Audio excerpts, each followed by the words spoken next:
there's this thing, there's the donut and there's the hole, and we should keep our eye on the donut and not on the hole.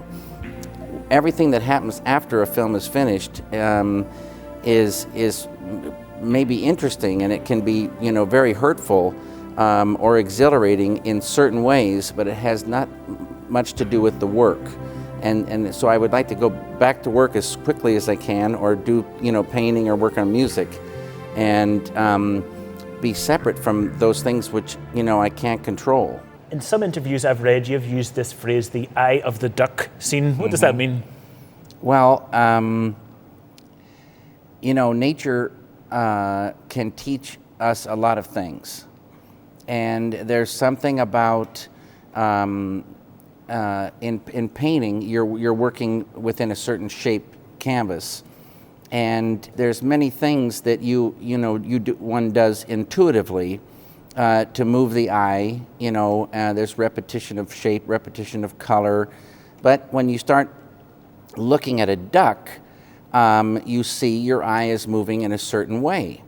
And you see textures and colors and shapes, and you start wondering about a duck.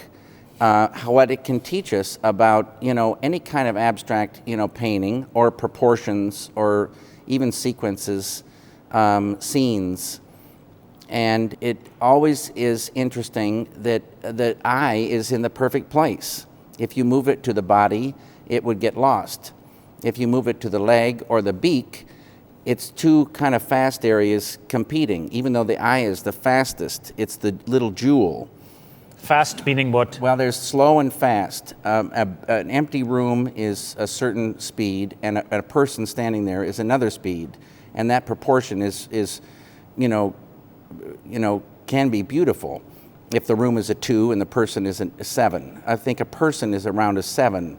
Fire and electricity can go up to a 9, for instance, or a really intricately designed, decorative room is pretty disturbing. Sometimes it's too fast, but then if you put something slow in it, it could work beautifully. In a busy room and a person, they fight each other. So.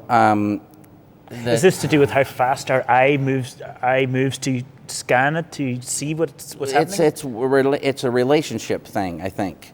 Fast and slow areas. When you look at the way that Hollywood and of course it's not all types of politics, it's mostly the Democrat side, not always. When you look at those relationships, are you cynical about that, or you just No, I'm not cynical at all. I'm just saying that I don't understand politics. I don't understand the concept of two sides. And I think that probably there's good on both sides, bad on both sides, and there's a middle ground, but it never seems to come to the middle ground. And it's very frustrating watching it, and seemingly we're not going forward. Some change of simple, really, relatively speaking, and we're going forward somewhere. It could be a beautiful place. There's many little obstacles, and there's many people that are just opposed, and we're not moving forward.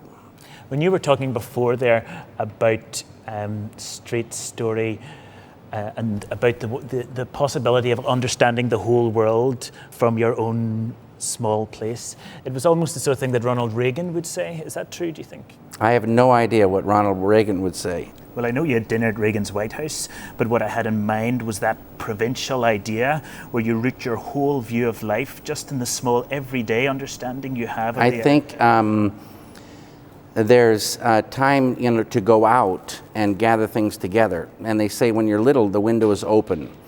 And then the window closes, not all the way, but closes for safety reasons. So stuff stops coming in, and you can work with things that are there, and new things can pop in and join with them.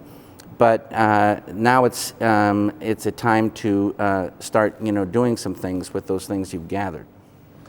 You're, I think, around 53 now. What age do you feel? Inside, we're ageless. And when we talk to ourselves, it's the same person we were talking to, the same age when we were little. And it's the body that is changing around that ageless center. See, surely that's not true. I used to be scared of things as a kid, and I'm not scared of them now. That's not the self that you're talking to. That's the amount of information that you have. And information and experience, knowledge and experience is part of the process. And so the more knowledge you have coupled with experience, the more you go. But the self you talk to, I was talking about, that's the one that's sort of ageless. Doesn't mean ignorant, it just means it just doesn't have an age. Okay, the ending of The Elephant Man, he decides to sleep like a normal person, and in doing so, he killed himself. And then your camera goes up into the stars again, as we've seen it doing here in the straight story. Now, what is that saying? Does that mean that even though someone dies, something remains afterwards? Yes. What remains? Well, they say many things remain. It's just the body that's dropped.